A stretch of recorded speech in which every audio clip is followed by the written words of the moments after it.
You're watching The Breakfast Club. Yep, Charlemagne the God, Angela Yee, we are The Breakfast Club. DJ Envy's trying to get to CIAA. I don't know if he's going to make it because of the weather. But we got a special guest in the building. Mr. Tory Lanez is here. What's going on, everybody? Sophomore album, Memories Don't Die. Yeah. Tell me what that title means, man. Well, the Memories Don't Die title is all like because of how, basically it stems from like a summer that I had a long time ago, probably when I was about 16, 17. And like I remember my friends had betrayed me this summer. Like I was in a little bit of a situation, and I remember just seeing my friends and they ain't helped me in the situation that I was in. Like a fight or something? Something like that. I kind of got like niggas was trying to rush me. So just basically what it was just the symbolicness of the situation of just my friends not helping me and being betrayed like that. It kind of like pushed me away from just hanging out with people in general, and that like you had to kind of put new trust in. And I kind of just said I'm gonna just do music, and at that point that was kind of like the memory that never died for me. Like that was, you know what I mean? So it's actually a blessing. Yeah, it is, because that's why it will never die. It's just like it's a blessing that becomes something I always think back about. Like I'm glad that this kind of happened, because if it didn't, I wouldn't have been focused enough to care so much about my own shit, you know? And you was on at this time? Like this is Tory Lanez in the 16, industry? 17? No. Oh, okay. I was in high school. Because I see you got the record also, Old Friends, New Foes. Yeah, that's the And you say old friends become strangers, new friends become dangerous. Yeah. Explain that new friends become dangerous line. Because I get the old friends thing, why they become strangers. Yeah, I mean, I think new friends become dangerous because sometimes you, like, you know, when you are somebody of some sort of situation or some sort of stature, people, you don't know what people are your friends for. Mm-hmm. It's like, what is your ulterior motive? Everybody in some sort of way, it's like it's human nature to think for your own benefit. Or in a weird way, you know what I'm saying? They said if you can't be used, you're useless. Yeah, but it's kind of true, but it's just like because of that, it's kind of like I'm kind of standoffish about just putting new friends in my circle like that, because I'd rather rock with the dudes I've been rocking with for years, like, and you just never know nobody's ulterior motives, like you said. You know, but it's kind of unhealthy to not make new friends. That's why I always He's not saying he doesn't make any. Yeah, I'm not introverted, but like I'll be more opposed to having a new friend come to my house immediately as I meet somebody, because I feel like this person is a cool person or whatever the case is. It's like, imagine I meet somebody and me and him, you know, we talk about some money and we're like, yo, we can get money together, and like there's a cool dynamic going on here, and it's like, as much as like that's cool and everything, like I'm not gonna tell you where I live, or I'm not gonna bring you to my house yet until in life, you know, we go through certain things and I feel like you're a trustworthy person enough for me to give you this kind of information, because you just don't know what ulterior motives people come with in the first place. It takes a lot to consider somebody your friend too, for real. Like we have acquaintances, people that we meet, and we might be able to talk about things on the surface, but you don't want to let anybody in too close. A friend is deep. A friend knows everything about you, and you gotta always remember, every time you meet a friend, I ask myself when I meet new people and new friends, like,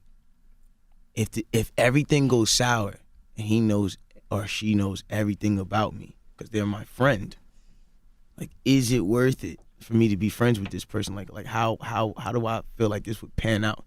Do you have more female friends and more male friends? I got more male friends. I can't really say and just be like, yo, I have a bunch of female friends, because like I don't think I've ever had really like a lot of female friends. Like if you was like a female that I was talking to as a friend, we was fucking, like, you know. That's what I'm saying? crazy. That's crazy, because I got more female friends. Weird, because like female friends than guy friends.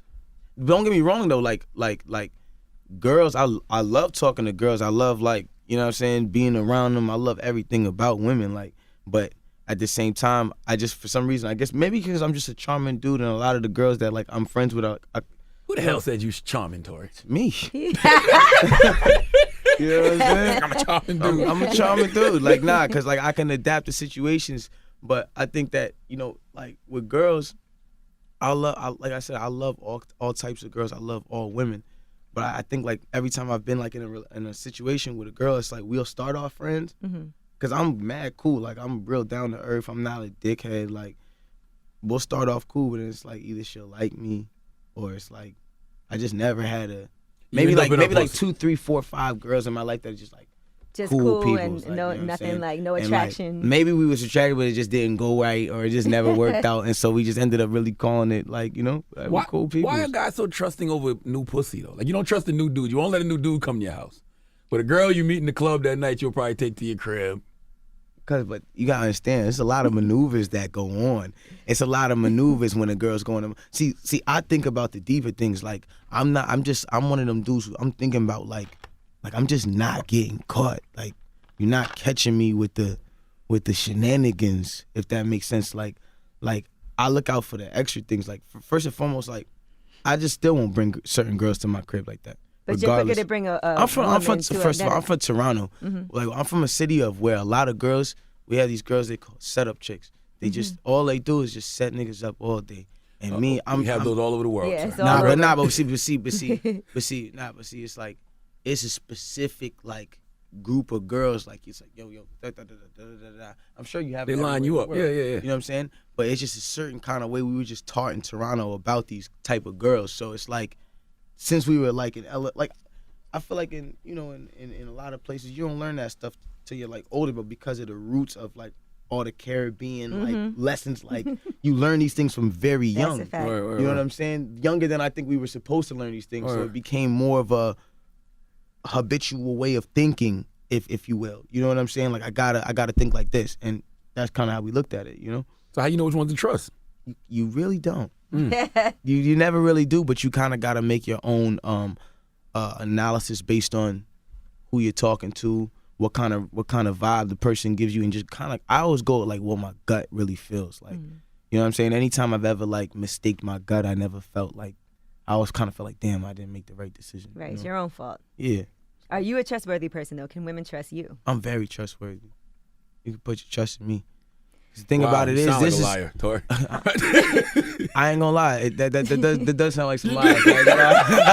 Nah, but I'm gonna be. Sound like he just but got I'm caught. gonna keep it G. Sound like he just got caught doing But I'm gonna something. keep it G. This is the only reason why I'm saying you can put your trust in me, because I'm a very blunt person. I knew you was gonna say that. Word, like I'm so honest to the fact that it's like, see, you're either gonna like me or you're just like not gonna rock with it. But most of the time, like I've realized in my life, when I'm honest, like girls just appreciate it more. Like even if I tell them the wildest shit, like I did the wildest shit, they kind of look at it more so like, well. What's the wildest shit to you?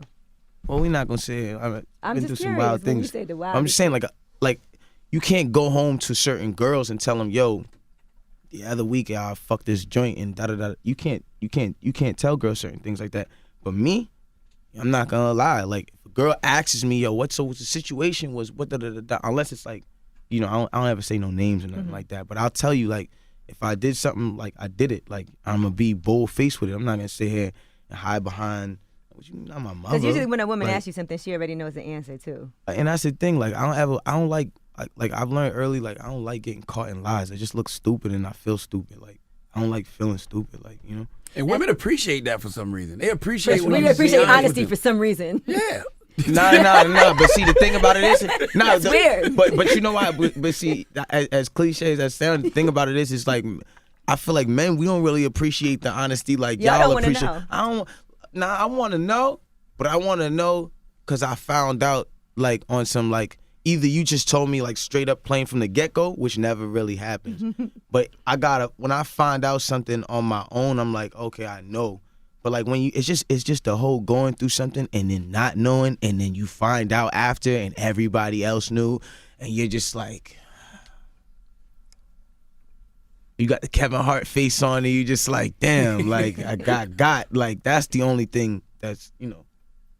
Now, you mentioned Charlemagne in the song. Benevolent on the album. We talked about that because he did give you Donkey of the Day. Gave me Donkey of the Day. And you went right back and did the same thing you got Donkey for. Well, listen, he addresses spending $35,000 in the Gucci store. You said that they were being racist towards you, so you spent the money. But then on the song, you said you went back the very next day and did it again. Why would you spend your money with a racist? First and foremost, can we bring the situation back into full motion, okay? This is what happened. I had a budget for wardrobe for a video. Now, I don't know about every other artist, but with the good old friends that I have at the Interscope building and the great manager that I have, we make sure that we do everything with proper accounting. So when I spend money, I get reimbursed. You get what I'm saying? Because these are budgets for real things. So if they give me a budget to say it's $30,000 or it's whatever the case is for wardrobe, I'm gonna spend the budget on wardrobe. But it's still your money. But why not with the races? Right? But it's budgeted for that. Mm-hmm. At the end of the day, it's put here so I can make it the best that I can make it. I can make it all it can be. So at the end of the day, look, boom, I walk into the store, okay, and we go into the store and there's a guy there, white guy, old, probably in his 40s, whatever. And he's looking at me. Now, mind you, we're already going to the store to spend this money. You dig what I'm saying? Mm-hmm. Like, even if some of it we spending some extra money because it's just mad fly shit in the store, and we like getting fly, we like getting jiggy, we young and black, like that's what we do. We get wavy. I'm in the store, I walk in, the guy can't give me this look because I'm in sweats, and like I'm just in like I come off the tour bus. It's like I'm on like it's like the 40th day of tour. I don't really care about nothing. I'm just trying to go just get some gear for the video, whatever cases. I walk in, and the guy looks at me, and he looks at me in this way like, he ain't buy nothing, man. So I came in with like 3-4 guys, and we all just sweatpants up, whatever cases. So he didn't say nothing. He just gave me this. No, he gave me this. He gave me the look, and I looked at him, and it was like he gave me like the real like dead ass like look in my face, like you're not about to spend. It wasn't like, hey, how you doing? Can I help you with anything? I'm right here. Let me know if you need something. It was more like don't waste my time. Yeah, it was like, no, I'm not gonna even attend to this customer. But in all reality, I just needed somebody to tell me where to go. So at one point, then he comes up to me and he says, do you need any help? And I say, nah, I'm gonna bring this shit to this guy over here, because it was a younger dude over there. You know what I'm saying? It was he looked like he was from some sort of like Arab Emirate or something. He was like an Arab dude. Word. Jesus Christ. No, I'm just saying, like he was like, I'm from Canada. There's a lot of Arabs. So boom. So I go up to the other dude, and I'm just like, I'm gonna bring my thing to him, because I know at the end of the day, y'all get some sort of store credit commission. off of this. Mm-hmm. Y'all get commission off of this. If we're about to spend a bag in here, and you just looked at me crazy, but I have to still spend the bag in here, because first of all, we're in Canada. This is the whole Renfrew is the place to go get designer things. If you're looking at me and there's a problem here, okay, cool. I'm gonna just take the business to somebody else who can get the store credit, who deserves it, who's gonna take me to the right places, who's gonna bring me to the right parts of the department store, who's gonna treat me like a good customer no matter what I'm with. So it was nothing against the brand. It's just against that one. It was against employee. the one guy, and it didn't even have nothing to do with like a lot of people try to spin it on like a white and black thing, but it wasn't a white and black thing. It was just like, yo, you specifically just kind of profiled me of whoever I was. I don't even think it was just a black thing. It was probably just how I was dressed. Right. You know what I'm saying? Like, just like sometimes people come in the store and they waste those people's time all the time. Treat everybody the same, and you could have made the commission. No, I hate to ask this question. They're going to get mad at me for asking this, but you sure it wasn't in your head? I mean, listen. Because you say he didn't say nothing to you. No. But see, it's a certain look. It's a certain body language. It's a certain... it's Maybe a certain poor customer service. It's a certain look. It's a certain thing about it. And at the end of the day, but I don't take things like that to it's only because I'm black. No, it's not that. Sometimes, I don't come as presentable as I should come, because I feel like I should just feel comfortable in whatever I'm wearing at the time. You know what I'm saying? And if I'm going to go shop, I don't want to be in a bunch of tight clothes, and I want to be comfortable, because I have to sit here and be shopping for hours. I usually think that people that don't come dressed that well are the ones that spend the most money. I feel like sometimes when people get dressed up and go shopping. First of all, rich white people be bummy as hell. Yeah. I just feel like at the end of the day, you're liable to wear whatever you want. You're supposed to feel comfortable. But anyways, back to my point. My point is just that was my whole situation with that. It wasn't that I was not gonna spend the money. And the thing about it is I did spend some of my own money. I'm not gonna say and be like Interscope gave me the whole 30 bands. Nah, I spent a lot of my own money as well. But at the same time, I was going there to spend the money. I don't have a stylist. I dress myself. Mm-hmm. Every time you see me, I dress myself. I don't have. So were you mad when you got Donkey of the Day? Because a lot of people get upset about it. Nah, I don't get upset about it. I love Charlemagne. I love his view on things. So at the end of the day, I was just like, you know what? I'm going to talk about this in a song, and then they're going to refer this line back when I get in the interview, and I'm going to explain we played it this morning. Yeah. But the thing is, too, though, okay, the guy was... Calculate things like that. I'm a little different, because I would have took it out on the whole store. If the dude was a dickhead, ain't none of them getting my money. Yeah, but if somebody else is nice to you that works there... I get it. Then... Charlemagne, take it in. You have an obligation, Charlemagne, that you have to do.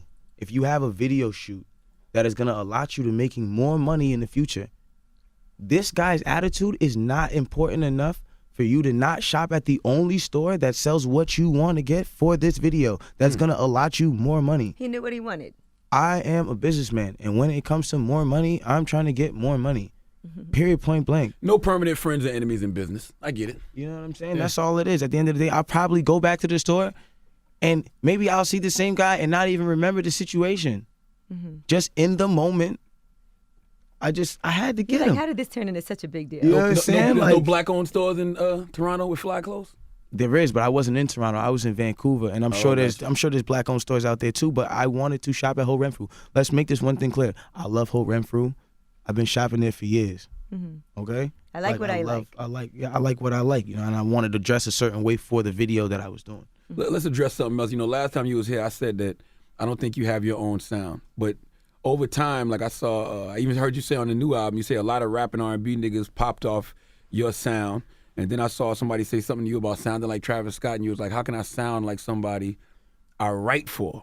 You know, so is that why you think people think you don't have your own sound because you write for so many people, so you share your wave? I think that earlier, in my earlier parts of my career, when I was just the hook guy and I was behind the scenes and I was giving everybody the records, I feel like there was just a lot of innovative sounds that I created, and I put in place of people, and it's like they ran with it.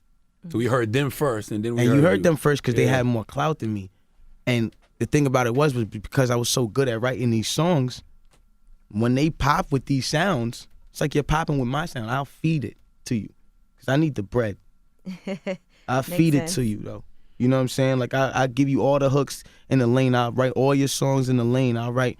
You know, I'm not talking about Travis Scott, and that's another thing. Like, the reason why I said that whole, like, I can't sound like anybody I wrote for is because there's a lot of people that in that time, remember, you was like, yo, you sound like this guy and third guy, whatever the case is, but you was just saying, like, you know, I sound like a list of people, whatever the case is, and I was just like, Bryson Tiller. But just a lot of people, and I felt like it was one of those situations where it's like, I kind of, you remember, I've been doing this like before I had heard of these people. Not to say anything is wrong with anybody or whatever the case is, but a lot of these people that people were mentioning at the time, and not even just you, but just a lot of people were mentioning, it was like, yo, I wrote mad records for this. This guy sound like me because I wrote it. Now, see, I didn't know that, and I like, understand. You know what I'm saying? That. Like, you know what y'all talking about? Like, you know what I'm saying? Like, I'm not a credit whore. I don't need it. I don't need like. Do artists get upset if you say that you wrote for them? Because sometimes people don't really I mean, because the thing about about it is like this, like for instance, like me and Travis' situation is a little bit different. With him, there was a record that had got done by I guess it was like a T.I. record for T.I.'s mixtape at one point. It was T.I., Meek, and Travis, and it was a record that somebody had given to me. I mean, like a beat that somebody had given to me, and I had did the hook for, and somehow, some way, it got to I guess to Meek and T.I., and they put Travis on the hook. I don't even think, like, looking at it now and like knowing the situation, knowing from Travis's standpoint, I don't even think he wanted to sing the hook, and I didn't even know that in the time. But I remember he sung the hook, so I looked at it like, yo, man, you sung my record. I wrote it. I don't care what you talking about. Like, I wrote it, nigga. Like, so they looked at it like it was a reference track. And then he just took the hook that you did and redid it, but didn't even look at it. But he was just way. like, I was just doing a favor for them. Right. Like, I didn't, like, bro, they I write all my own shit. Like, you know that, Tory. And I was like, I had to agree with him. Like, he does write all his own shit. You know what I'm saying? And so, like, when we got over that standpoint and talking about that situation, it's like, I get it from that.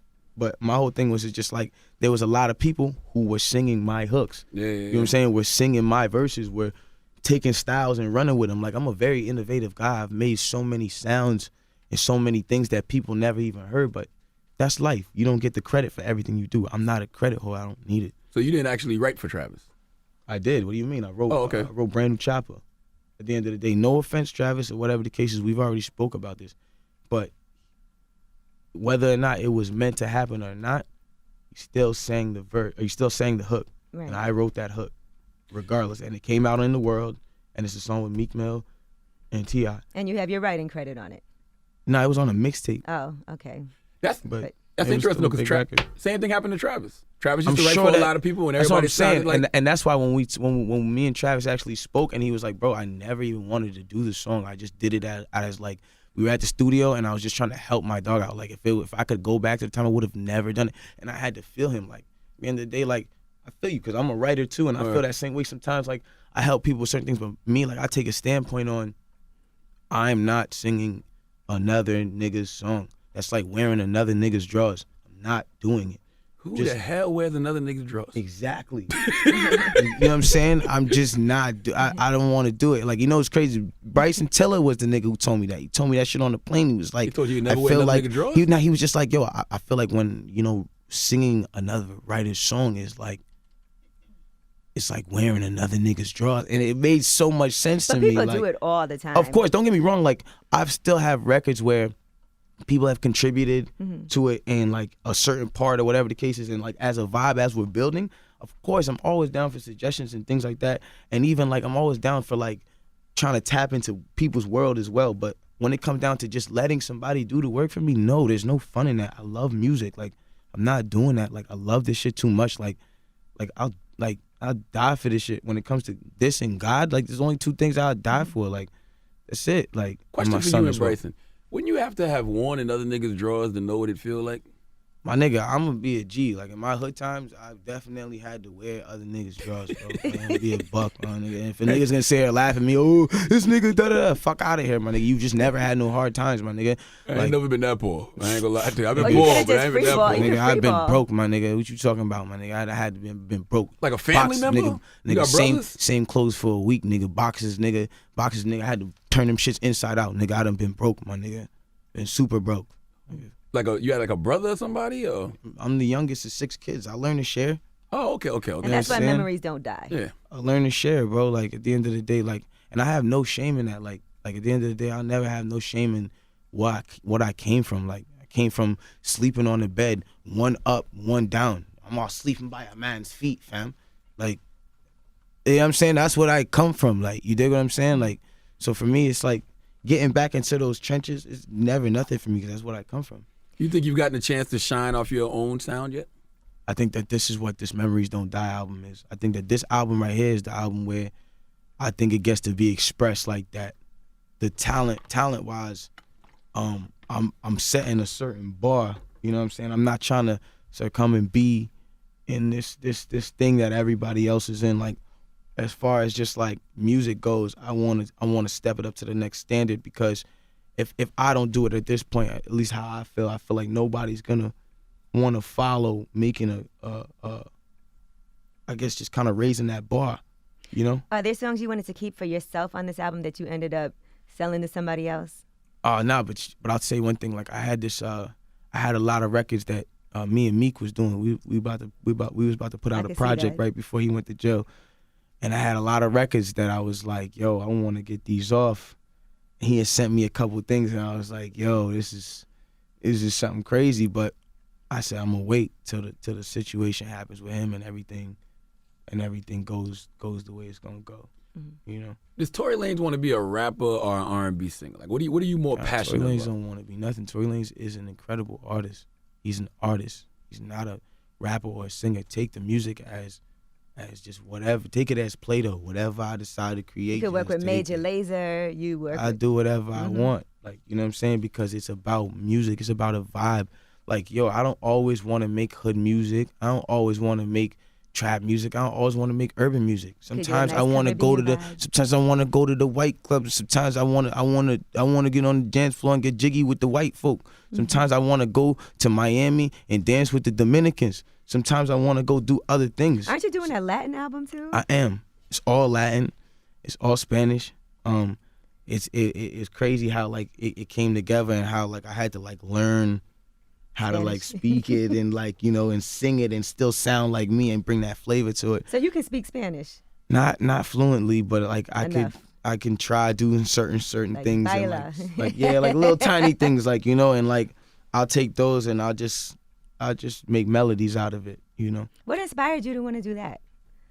I live in Miami. I live in a place where there's, you know, a fluctuation of a bunch of beautiful Spanish women, like, you know what I'm saying? And I love Spanish women, like, of all flavors, all origins, like, and like I just listen to the music. There'd be times like, cause I like to go on the water a lot. Like, that's why a lot of girls think I'm a vibe, because I be going on the water a lot, taking girls on the water. A lot of girls don't get to go on the water. So when you go on the water, you listen to a lot of music, and I've realized like Spanish girls, as much as they love hip hop and all that, there's a second of time where everything changes somebody on the boat plays. They started off real old school, Suavemente. From there, oh nah, play the Ozuna, play the Bad Bunny. Probably love Despacito. I mean, nah, it'd be more rooted. It'd be more rooted. Like my dog Ray is like my assistant. He's a Dominican and Puerto Rican dude. So like he puts me onto a lot of the music, and that's why the Spanish kind of stuff came about. So it's inspired by Spanish pussy, basically. It's inspired by Spanish everything. Mm-hmm. Well, I like shooters. You said you don't like making hood records, but that's one of the reasons I dig you. No, I ain't say I don't like it. I just don't want to do it all the time. You don't want to do it all the time, but that's one of the reasons I dig you, because we don't hear that side of Toronto. Like you don't hear the street side of Toronto so much, and you know the shooters. Nah, there's a lot of niggas out here doing it. Like there's a lot of niggas. We're not like, in the mainstream. I don't hear them. I'm just talking about just like if you were to really go deep into like the Toronto like scene, it's a lot of niggas that like are doing their thing. Like you know what I'm saying? Like it's people just gotta look deeper into it. But I get what you're saying though. Like a lot of the times I feel like everyone's kind of succumbed to this sound of like, yo, we gotta be these R&B niggas because everybody else was these like dark R&B sounding niggas that came out before us. Yeah, Drake, The Weeknd, yeah, they set the bar. You know what I'm saying? I'm not gonna lie, like I have a piece in the part to do with that too. But at the same time, it's like I like to make other music. I'm not sitting there singing to nobody all day because that's just not who I am in real life. You know what I'm saying? Like it's just not. Like I love either being passionate at times, but I also have a rough side to me. I also have edges. That's just, you know what I'm saying? Yeah, on shooters, you say you like to be in the trap with the shooters. That's all it is. You still like being in the street even at this stage? Nah. Oh. You're bugging out. You still growing your hair? 2 words. You bugging. still growing your hair back out? Huh? You still growing your hair back out? Of course. Don't try to get me take my hat off. Fuck out of here, B. Y'all niggas not gonna mean me, nigga, while my shit growing out. Oh, that you saying you ain't another nigga draw is definitely gonna be a little loop. We're gonna loop that. Loop that. I don't give a fuck, my nigga. All niggas who been in a hard type of situation or in a life where your shit wasn't just granted to you, my nigga, you can relate. Like if you had never wore your siblings' draws, my nigga, I don't know what kind of like. No, that is cool. That's crazy. That makes sense. But but sometimes me and my friends, like being as a young kid, like I'm not saying we sitting here switching dirty drawers. Nah, but we talking about like if all the drawers is washed, but those are your friends' drawers, but you still wearing them. It's like that's sometimes you gotta just wait. You gotta do what you gotta do. Like I'm not sitting there saying like, yo, take off your drawers, fam, and give them to me. Nah, G, like, you know what I'm saying? Like, I'm not saying that, like, you know what I mean? On Pieces, you sampled Nas, The Message. I sampled Sting. Oh, okay, so maybe Nas sampled Sting. Yes, Nas actually sampled Sting. Okay, got you. It was crazy. What it was we had an interpolation, I guess. Originally, the beat was a little different, and then Sting was like, yo, if y'all are gonna interpolate my song, like, it's a dub. And Sting and Shaggy have an album coming out together. That's crazy, by the way. Yeah, you know I think so too. I love. Sting's always played with the Caribbean sound a little bit. It's crazy, yeah. But you know, he was just like, yo, if y'all gonna do this song, like y'all have to use the original version.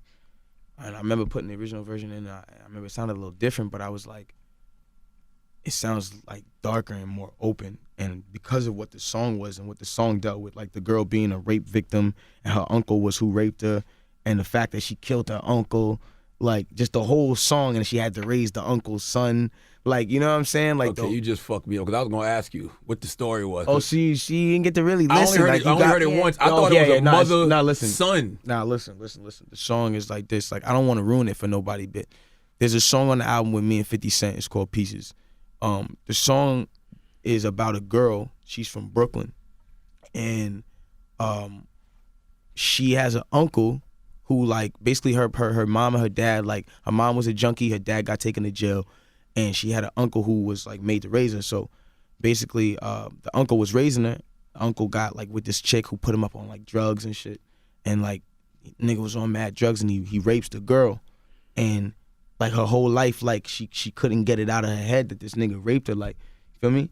And so, boom, one day she starts rocking with some niggas that, like, niggas that really get it in like that. And one day they like, yo, you should just off the nigga if you can't live with it like that. Like, you know what I'm saying? So she runs in the house and offs the nigga.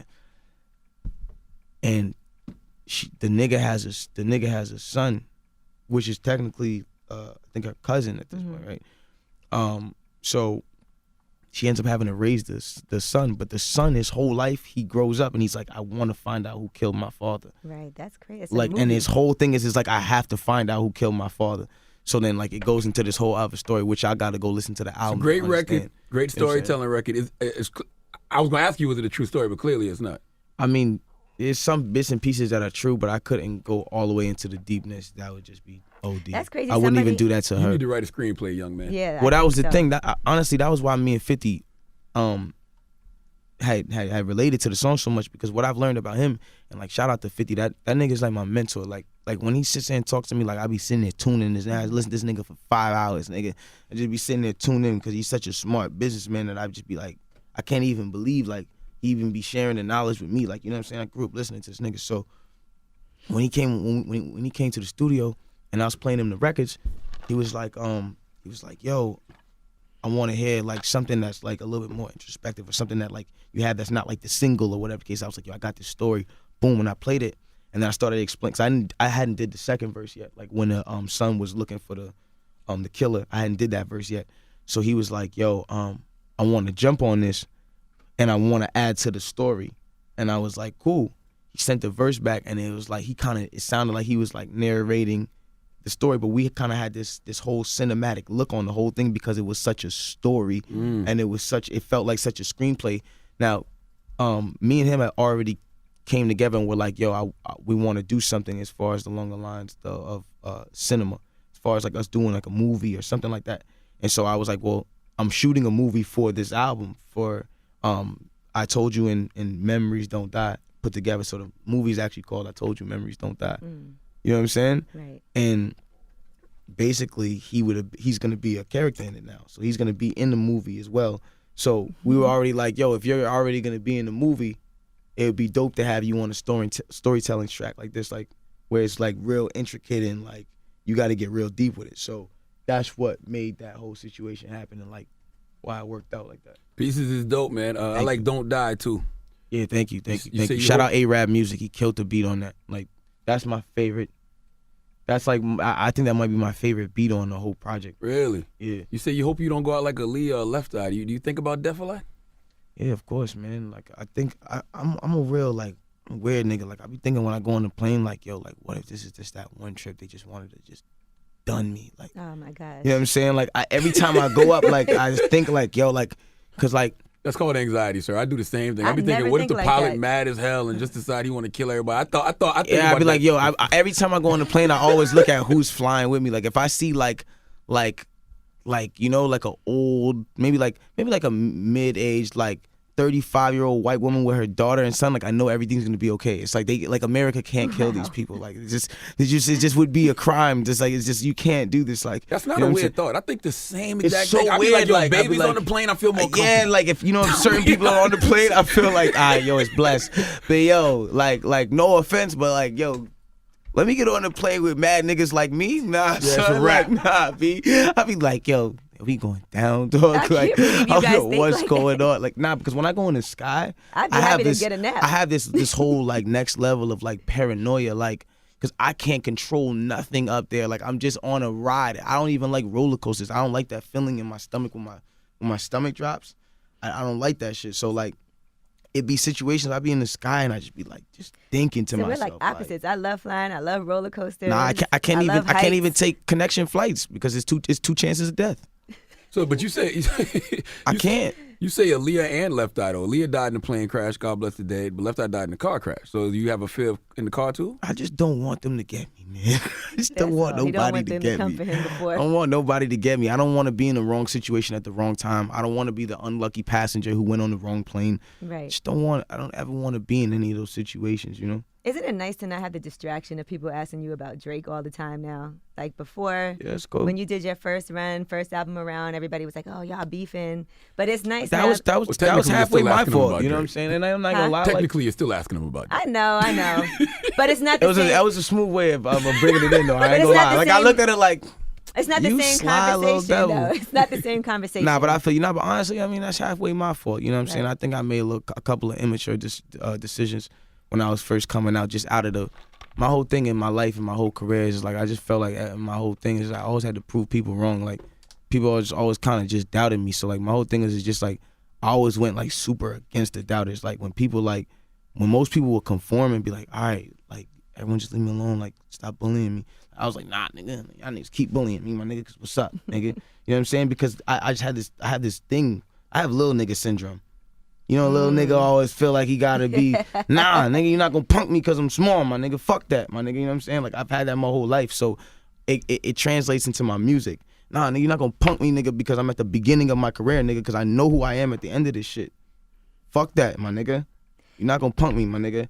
Point blank period. And when I say punk me, I don't even mean like in a physical manner. You know what I'm saying? I mean like, you're not gonna punk me as far as like who you trying to make me seem to be. Right. My nigga, I know who I am, my nigga. I'm confident in the person I am. I know what my purpose is. I know I'm here to do incredible things. And one lesson learned is sometimes a simple conversation could squash everything. Exactly. In general. Exactly. But you know, it sometimes in life, you know, I just, you know, I go about things in the moment. Sometimes I wake up like, yo, fuck the world, nigga. And nigga said something to me today. It's fuck you. It's fuck what you're talking about. It's fuck what you stand for, my nigga. But that's just how I wake up sometimes. And I realize, like, growing up and getting older, it's like, all right, you can't wake up in the morning and just feel, even if you feel like that, keep that shit to yourself sometimes. Yeah, we call that waking up on the wrong side of the bed. Yeah, you know what I'm saying? But I'm just one of them niggas, sometimes I wake up on the wrong side of the bed and I just don't care who sees. Who extended the olive branch first? What you mean? Between you and Drake, like who reached out first? Well, actually, no, it was actually through our friends. It was through Trav and Chubbs.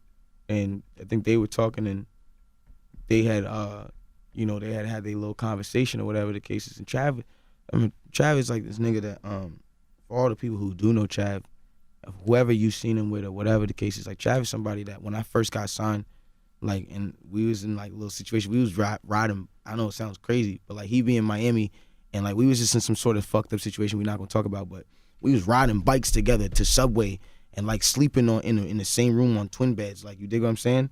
And like niggas wasn't even broke. We was just in like one of those situations, you know what I'm saying? So I knew him for so long. What situation? If we not going into this, Charlemagne. Yo, look, we was into, yo, trust me, we not going into this. Trav is gonna be watching this shit right now, and he's gonna be dying because he knows exactly why we were in the situation we were in and what it was about. What I'm saying is, we just know each other for a long time. So when Trav's talking to me sometimes, I know it's not from a place of like, yo, you're popping out, so I'm trying to feed you some information.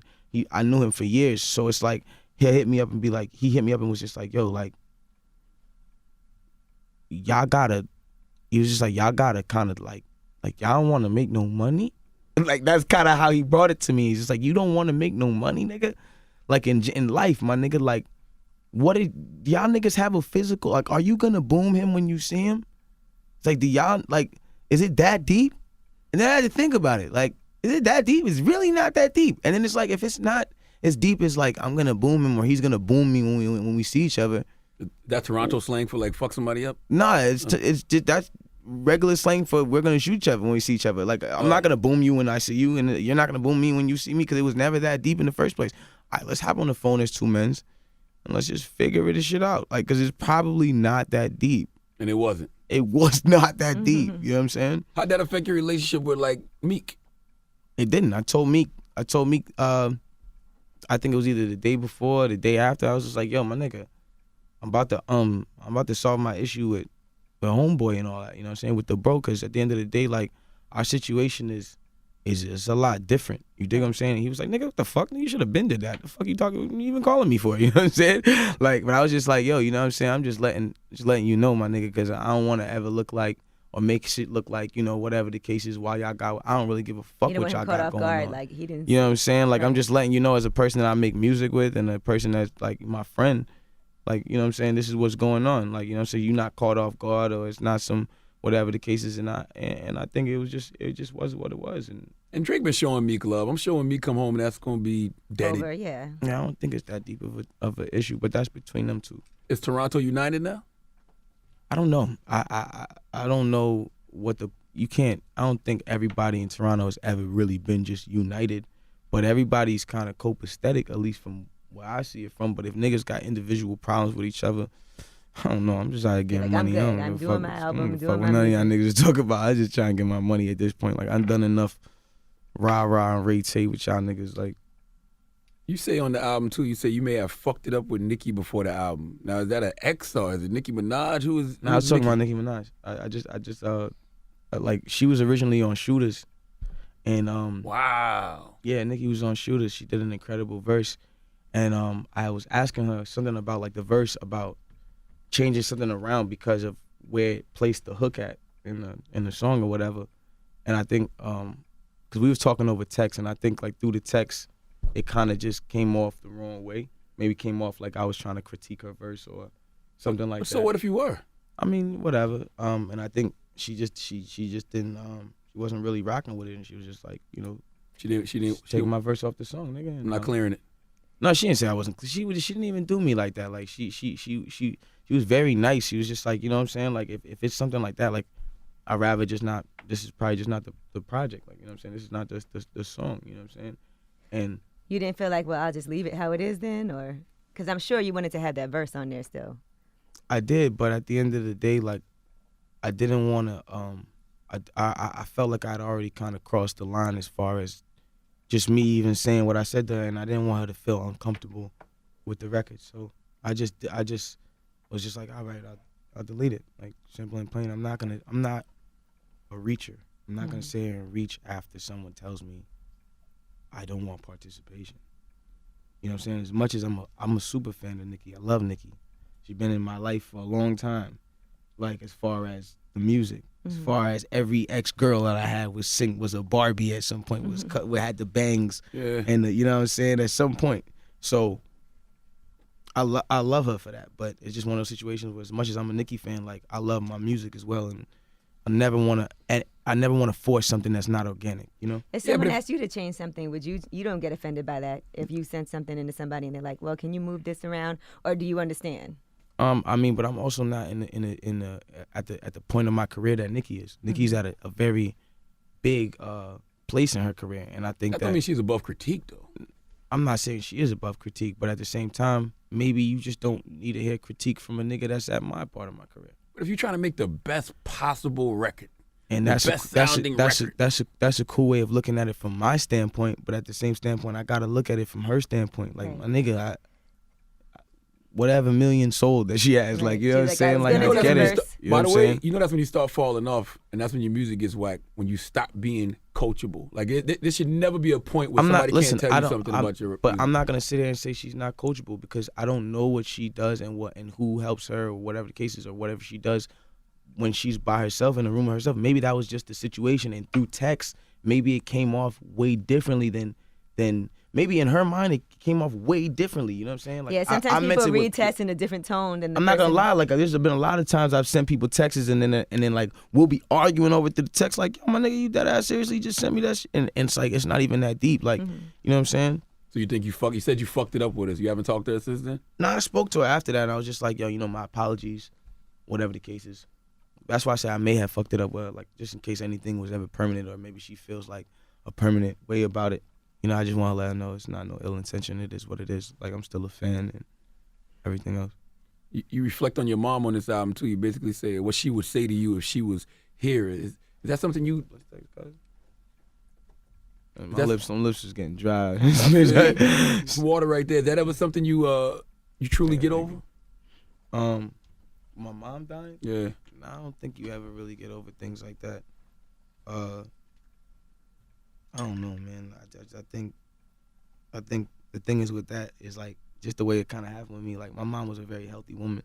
She was somebody who always cleaning, always cooking, always had a bright smile on her face, just gave everybody joy. She was also, because my dad is a missionary preacher, and so she was also a missionary preacher. Super prayer warrior, pray over you. Like, you know what I'm saying? Like, just a very warm-hearted woman. And it came to a point where, like, it was Thursday, like, you dig what I'm saying? It was a Thursday. She got sick on a Thursday. I went to school on a Friday. I came back home. She didn't wake me up in that morning. I came back home and she was dead. Like, you know what I'm saying? Like, my mom is a healthy woman, very healthy. Like, she was like, you know what I'm saying? Like, she's a joyous woman. Like, you know what I'm saying? So even with the song Happiness, that's on the album that's like dedicated to her. That song, I didn't even want to rap no rap. Like, I didn't want to rap no verse or no, Like, you know what I'm saying? I had a hard enough time singing the hook of that shit. I kept fucking crying. Like, you know what I'm saying? Like, I couldn't sing the hook of it because the shit was just so sad. So it was just one of those situations where, like, even when I was making the song, like, I just had to, I'm like, I got to just tell people how this happened so y'all can get a visual picture of, like, how it happened from my mind. And then from there, you know. You feel like you do things like my mom would be so proud if she could see this or if she Yeah, could hear definitely. this I said the same thing on the outro. I said, like, I cry real tears thinking about my mom's face. If she was here, I wonder what would my mom say. She said I'm well accomplished. She said I really did it. She said don't ever let us settle for no penny pinching. Like, my mom taught me to be a king no matter what. My mom taught me to be a wolf no matter what. You understand what I'm saying? So I'll never settle for a second place or some sort of mediocrity. Like, never. Like, that's not me, and that's because it was instilled by my mother. And even though she died when I was 11 years old, and I'm the youngest out of 6 kids, you know, me and my mom, we had a specific relationship, you know what I'm saying? Because You're the baby. The baby. So even though she died, at that point, she left those morals with me. And that's what I kind of carry with me every single day. So that's why I made Happiness, because it was such a deep record for me, you know what I'm saying? You ever hear her talking to you? Nah, I'm not gonna say and be like, yo, my mom be talking to me, and like that I can't handle shit like that. Like, and that should be too weird for me. Like, you know what I'm saying? I think God knows that, so God never gave me no like supernatural, you know, times like that. Stuff like that just killed me. Like, I remember one time it was a situation where somebody else who we know who was like an old family friend, this dude was like he used to use like a crazy dude. Like, he was in and out of jail, he was on drugs, he was crazy, and he gave his life to God. Something happened, he almost died, and he gave his life to God. And he, like, you know those real consecrated people, like they really like they it's God or nothing. Like, he was like one of those dudes. And I remember my dad calls me one day and he's like, yo, this guy wants to talk to you, that, you know, he's such and such. And I'm like, oh yeah, I remember. And he's like, I'm gonna put him on the phone. And I didn't know why my dad was calling me talking like this. And he gets on the phone and he's like, he's trembling, his voice is trembling. He's like, yo, he's telling me that he was listening to a song of mine. I guess it was a song that I had previously did, and it was to my mom. It was a song I wrote about my mom, called Closer to My Dreams. I went like a freestyle, whatever case is, and I was just talking about my mom. And he said he fell asleep listening to the song on repeat. And he said when he woke up in the middle of the night and he had a prophetic vision. And he said, like, yo, he said this was, because the way he's talking to me is like he's damn near about to cry. And I'm wondering, like, yo, this is a thuggy guy right now talking to me. Like he can't even talk, like, because the message that he's giving me is so deep that he can't even talk properly. He's trembling to talk.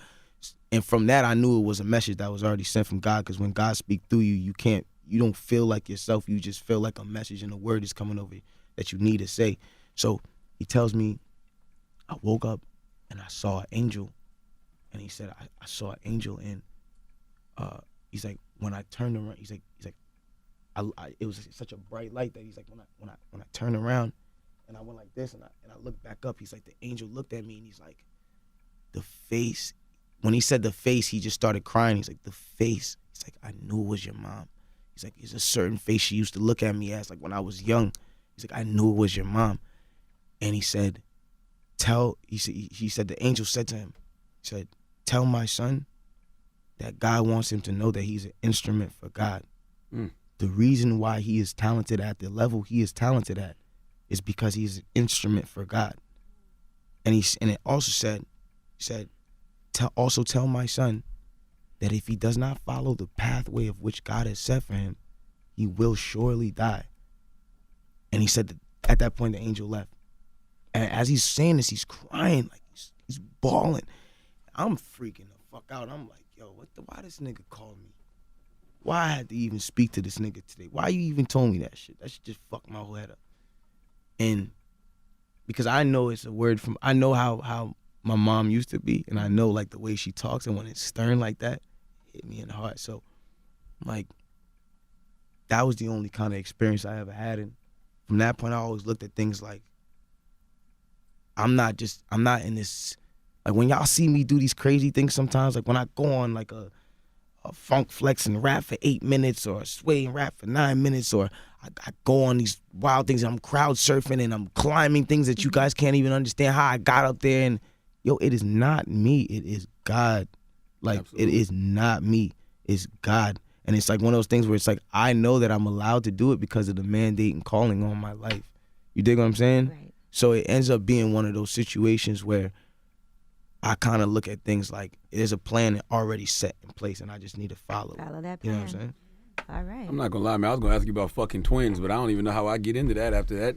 After what you just said. I don't even know. You know what I'm saying? I think that's it. I mean, the album "Memories Don't Die" is out now. You know what I'm saying? Do you feel like you're an all-time hated, like you say on "Don't Die"? Of course, man. Niggas hate me, man.